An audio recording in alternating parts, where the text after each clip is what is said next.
estou com a minha Bíblia aberta na primeira epístola de Paulo a Timóteo, capítulo 1, a fim de fazer a segunda exposição bíblica dessa série de mensagens sobre as epístolas pastorais.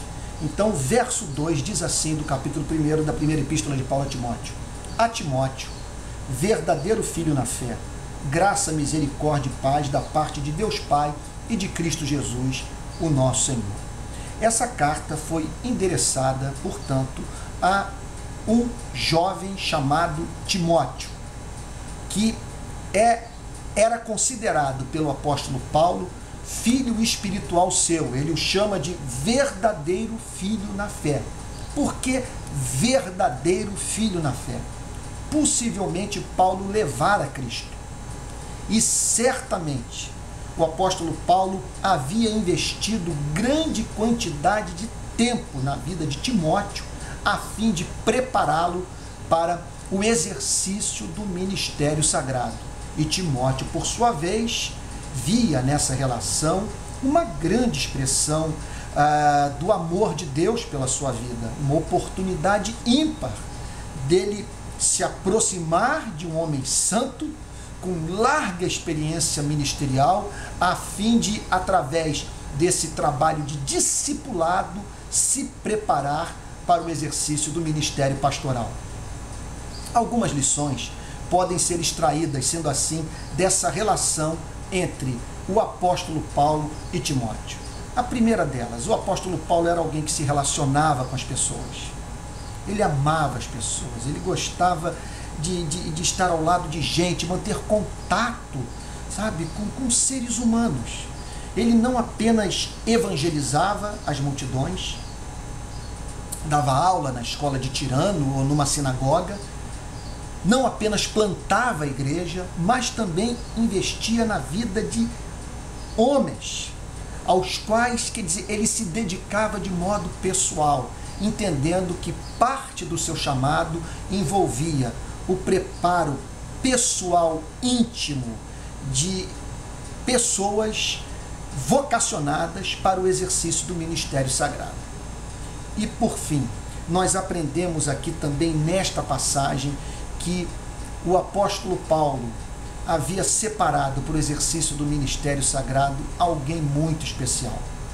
Timóteo tinha algumas limitações, era muito jovem. Nessa mesma epístola, no capítulo 4, o apóstolo Paulo diz assim para ele no verso 12: ninguém despreze a tua mocidade. Então o Timóteo tinha essa desvantagem, sabe? Havia a necessidade dele se comportar de uma tal maneira, quer dizer, com tamanha sobriedade, sabe? Com o exercício do ministério pastoral marcado, sabe, por um testemunho tão belo de vida, que ele pudesse assim conquistar um respeito que de uma certa forma a sua pouca idade militava contra. Timóteo também parece ter sido uma pessoa bastante tímida, porque nós vemos o apóstolo Paulo constantemente o encorajando. Por exemplo, na segunda epístola de Paulo a Timóteo, nós vemos o grande apóstolo se dirigindo nos seguintes termos para Timóteo: por esta razão, pois, te admoesto, que reavives o dom de Deus que há em ti, pela imposição de minhas mãos, porque Deus não nos tem dado espírito de covardia, mas de poder, de amor e de moderação. Não te envergonhes, portanto, do testemunho do nosso Senhor, nem do seu encarcerado, que sou eu. E como se não bastasse isso, a pouca idade, a timidez, o Timóteo não gozava de uma saúde perfeita. No capítulo 5, no versículo 23, o apóstolo Paulo pede a Timóteo que ele exercesse um cuidado maior pela sua saúde, em razão do fato dele ser tão tendente a certas enfermidades, especialmente enfermidade estomacal. Olha o que o apóstolo Paulo diz: não continues a beber somente água, usa um pouco de vinho, por causa do teu estômago e das tuas frequentes enfermidades.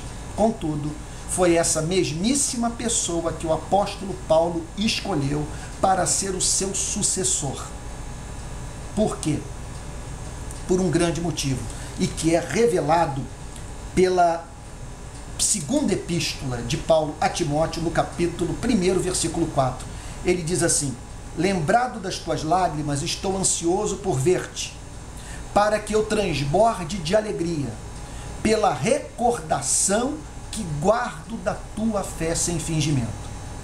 Ele era jovem, tímido, sujeito a enfermidades físicas, contudo, era crente pra valer.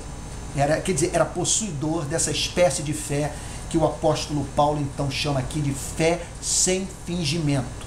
Quer dizer, o evangelho havia entrado para valer no coração de Timóteo. Vamos para as implicações práticas do que nós acabamos de ver para o exercício do ministério pastoral.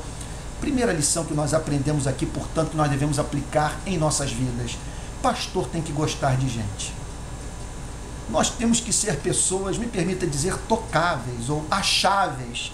Sabe, pessoas que se relacionem, sabe, que não vivam apenas do púlpito para o gabinete pastoral, sabe, e para ali então lidar apenas com livros, e da sua biblioteca no seu gabinete pastoral para o púlpito.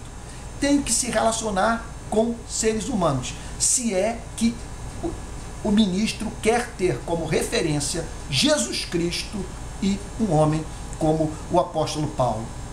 Em segundo lugar, é dever do ministro investir na formação de discípulos, e isso de modo muito pessoal. Nós temos que ter pessoas que amemos de modo íntimo, sabe, e próximo, e de uma tal maneira que nós possamos passar para ela, ou para estas pessoas. Às vezes Deus pode colocar mais de uma em nossas vidas. Eu, pela infinita bondade de Deus, poderia mencionar vários destes que entraram na minha vida e se tornaram filhos, pessoas tão amadas que o que acontece hoje com a vida delas afeta diretamente a minha vida, sabe? Então nós temos que pegar essas pessoas e nelas investir, a fim de que formemos discípulos, a fim de que possamos nos reproduzir. Não que venhamos a ter cópias exatas, pessoas que inclusive reproduzem os nossos defeitos, mas pessoas para as quais nós possamos comunicar Cristo. E que, quem sabe, pela misericórdia de Deus, levem adiante o Evangelho nessa mesma paixão consumidora que a graça divina instalou em nossa vida. E por fim, nós precisamos ser criteriosos, nós ministros, no processo de seleção de candidatos para o exercício do ministério sagrado. Não devemos estar procurando grandes talentos, sabe, excepcionais oradores ou homens formosos de aparência. A nós nos cabe procurar homens possuidores de fé sem fingimento, gente convertida, gente que foi regenerada pela graça de Deus, em cujo coração o Espírito Santo habita, sabe? A fim de que nelas façamos investimento e não percamos tempo com pessoas que são desleais, que só querem nos usar e se aproximar de nós apenas em proveito próprio.